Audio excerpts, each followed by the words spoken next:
Well, that was fucking weird. I just kind of like flipped my hair there for a second, and the son of a bitch started recording. That's yeah, wow, what the fuck, haunted phone or whatnot. So someone pointed out to me the other day that my fucking room is a mess and I have stuff laying in places it shouldn't be, and I don't have a tripod that works right now, so don't really have a lot of filming options. That's why I'm in my kitchen, and that's why also this is a little weird. I fortunately I have my little foldy phone now. So I can just like fold it partially, put a crease in it, and use the phone itself as a stand. So that's what I'm doing right now. Anyway, this little needless background to throw in there. So gonna talk about another Vtec killer K20. Now, of course, the whole point of this, me talking about the K20 all the time and the Vtec killer all the time, is because it's budget friendly. I'm always trying to find things that I can market and sell at a very friendly price, but still make it effective. You know, this is something I started to dig into and started trying to look around options to quite a while back. And because I moved to snail's pace for project cars, I don't have a shop, so I can't do my own work and stuff like this. All I can do is build the engines. I build the engines for people. People tend to take a long time, like myself, to get their projects up and running for the most part. So if I am only relying on the 2 or 3 people a year that I can convince to buy the setup, then I still have to wait whenever they're fucking ready to come back. But fortunately, the fact that I've been harping on this topic for a long ass time, other people are starting to get, they're starting to put, my money where their mouth is, and we're starting to see a lot more of these pop out, right? And so we're starting to see it so often now that I literally just made a video about somebody doing this a couple days ago, and now I have another one for you. Now, what I was gonna say is this one is not as budget friendly as that one, but the core of the concept is still can be used very budget friendly, because this is a complete rebuild. This isn't a stock K20 A3 with cams thrown on it. This was a very purpose built block and head, as a matter of fact.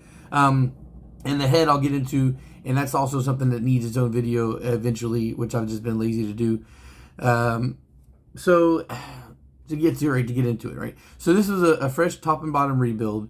He did forged rods. He's H-beams and 11.5 compression. Now, he didn't tell me whether they were nip and racing or they were forged pistons, but that's irrelevant because the whole point is 11.5 compression. Compression is easily gainable through nip and racing. You can use nip and racing pistons to get there. Another thing is, too, he used H-beams. Now, I'm not sure if he used the Chinese no-name rods or the Chinese brand that shall not be named. Or if he just had like an A2 bottom end and just used did a crank swap. But again, irrelevant because he would still made the same power even if he'd used the baby A3 rods.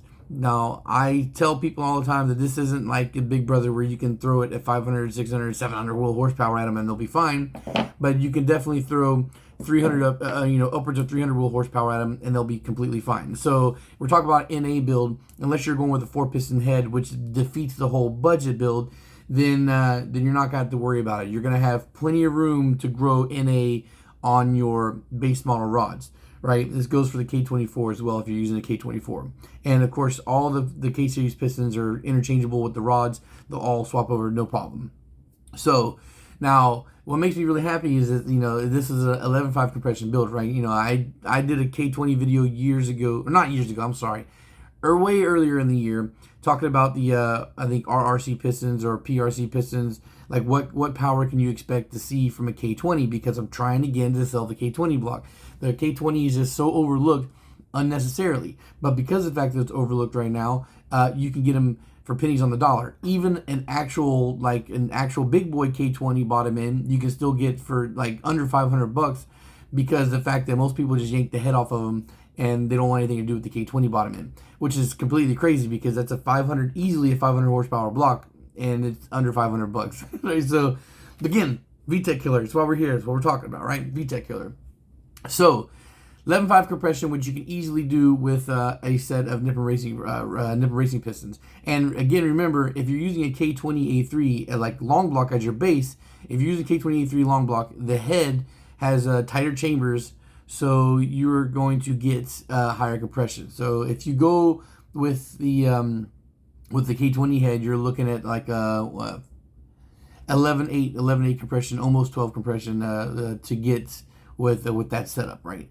if you're going with the ITR pistons instead of the CTR pistons, which automatically nets you 11.8, which will get you even more. And the cost is right around the same. I believe that the cost of the RRC pistons versus the ITR pistons are the same. I believe so. All right, so I guess so the other mods is that the other mods was a full Varia valve train, but he didn't use upgraded cams. He just used the stock cams. Now, is a valve train upgrade a good thing? Of course, I think it's a good idea. I mean, if you're gonna rev out to 8,000 or 8,500, then going the valve train, the valve springs for the K series or the K series real VTEC head are definitely about twice the size of the stock base model springs. Now, the stock base model springs, are they capable of holding up a little bit extra lift in RPM? Yeah, they are. I mean, the stock base model RPM redline is like 7,200, I believe.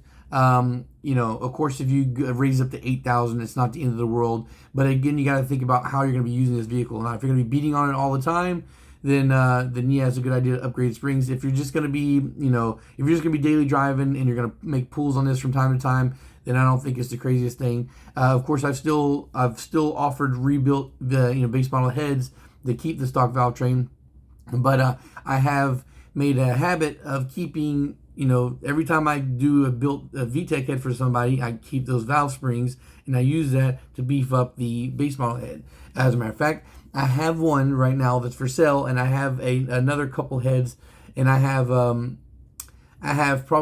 think I have 2 more valve trains I can use to upgrade. I have another S2000 valve train I can use, which is about the same size as the VTEC heads, and I have another RBB, which is also, again, the VTEC springs. So I have 2 more base model heads besides the one I already have assembled that I can do. All right, so now as far as his head package, it wasn't just the Freya valve train he used. Which again, you can upgrade from base and still save a lot of money with just using the VTEC springs, and but he also used a PPA head. So a PPA head is like one of those things. It's like for people who are in the know, it's a very expensive head. It's hard head to come by. It is a base model head, and it comes off of CRV. It's K24 head. But the reason why this head is super popular is not so much for the actual flow it has, it's the fact that the PPA head is the head that you can port the most.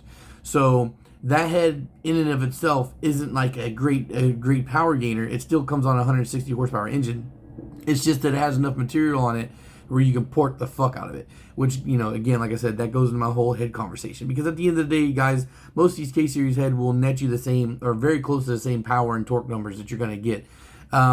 The gains are predominantly coming from the cams, which have much higher lift than the base model cams, right? They have pretty high fucking lift. Like, they have really high lift compared to most cams, right? So the PPA heads, again, like, they're rare as fuck, hard to find. You don't have to get a PPA head. You can still make the same horsepower regardless. Now, he did do some port work, like the last video, the guy did some port work.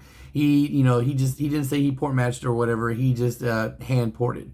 So again, hand ports, is it going to free up some power? Yeah. How much? I don't know. That's debatable.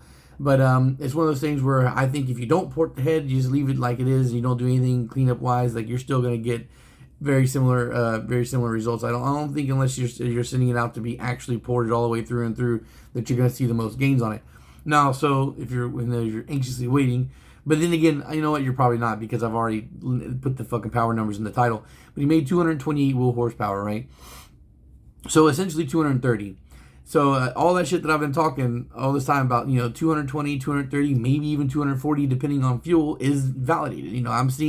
We're seeing, this is what the most important thing is, to see the validation across the screen, or across the board, right? This also goes to talk back why I originally disliked the VTEC killer, because in the early days, we had somebody who was claiming 220 wheel horsepower on a stock, low compression 9.8 compression setup for a K20 and because that was the only one we saw at the time, I called bullshit, because it was insane to me that somebody was saying that they were going to put stock cams on their K20 and gain almost 100 70 horsepower, 80 horsepower, some shit like that. That was wild to me. I just didn't see that happening.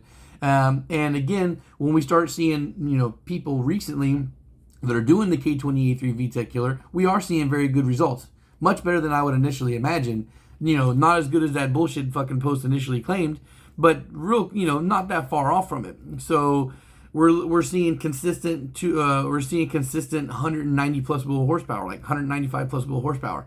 Now, if you're thinking, oh, Chris, you're nitpicking 220 versus 195, 197, like that's not that far off. Yeah, it's not that far off. True. Like if you're paying big money for mods, that's not that far. Like I wouldn't pay a lot of money to get that kind of gap filled up.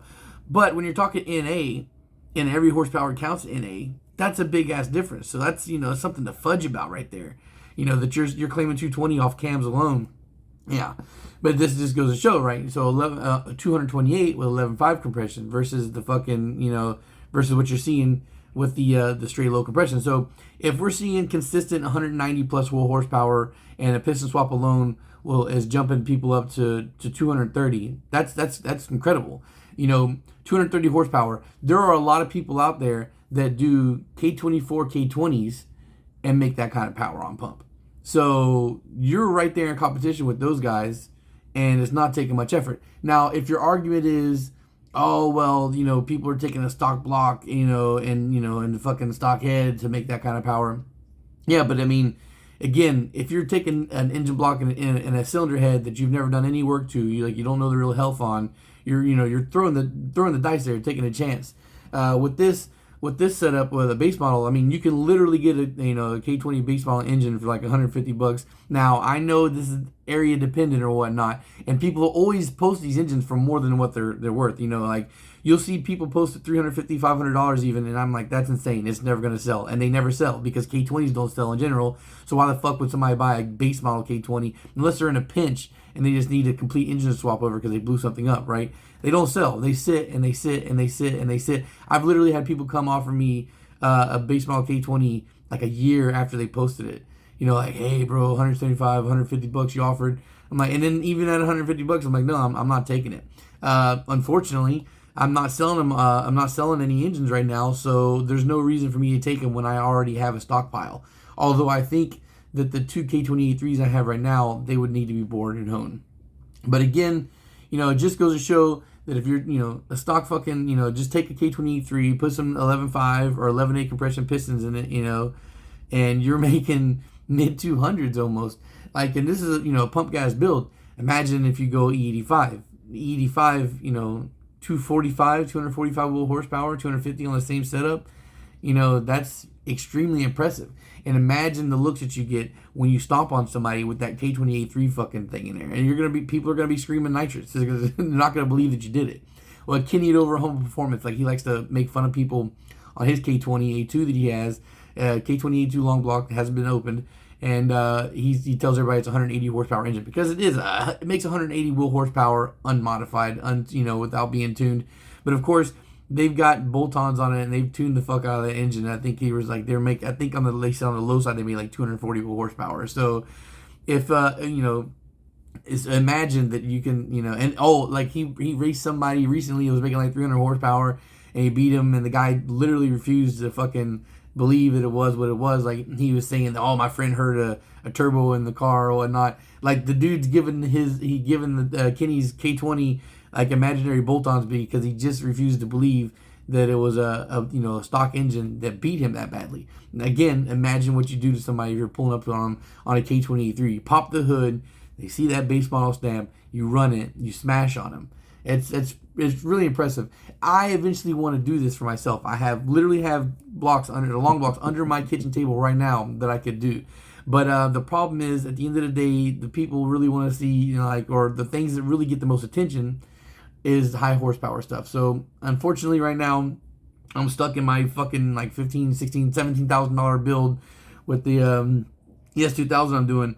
And then after that I'm going to be doing a K, but it's most likely going to be another high dollar thing that's going to be, higher horsepower and going to cost me a lot of money. And then, I'll do like a more budget friendly NA K series setup. I guess it really just depends on whether I get a house that I upgrade like I want this year. I need something with a garage. If I get a garage, then sky's the limit. Because at that point, I'll just get a cheap shell and do the swap as cheap as possible to show you how cheap it can be really done, and then get the car and either maybe raffle it off or just sell it straight out. I don't know. Again, it just depends on how this year goes. All right, guys. So, wow, wound up being a long video. Didn't mean for that, but hopefully got the point across, guys. I have a K20 A3 block right now that's got 11.5 compression pistons in it, and it's a K20 rotating assembly. So you got PRB rods in it. If you want to do NA, mid 200 horsepower setup, on pump or on E85, it'll make good power. Or if you want to boost it, it'll make solid fucking numbers there too. And I also have that ahead, like I said earlier, that's ready to go as well. I mean, you could buy them both, and that could be, you can either make a 500 plus horsepower turbo setup, or you can make a fucking, a little heartbreaker NA setup. Both are really good. I think the last time I was listed, I think it was 1100 for the block, and I think 550 for the head or something like that. In honor of Black Friday, I'd be willing to cut off a couple $100, and maybe if you're willing to buy them as a package deal, be willing to cut off some more there. And I do have a lot of accessories, timing cover, valve cover, oil pan, shit like that. So something to consider. If not, it doesn't sell, then I'm pretty sure that I'll be able to sell it in New Year when people start getting taxes back. I've got a bunch of things I've got sitting around that are already done, ready to go, and I'm going to push like a motherfucker.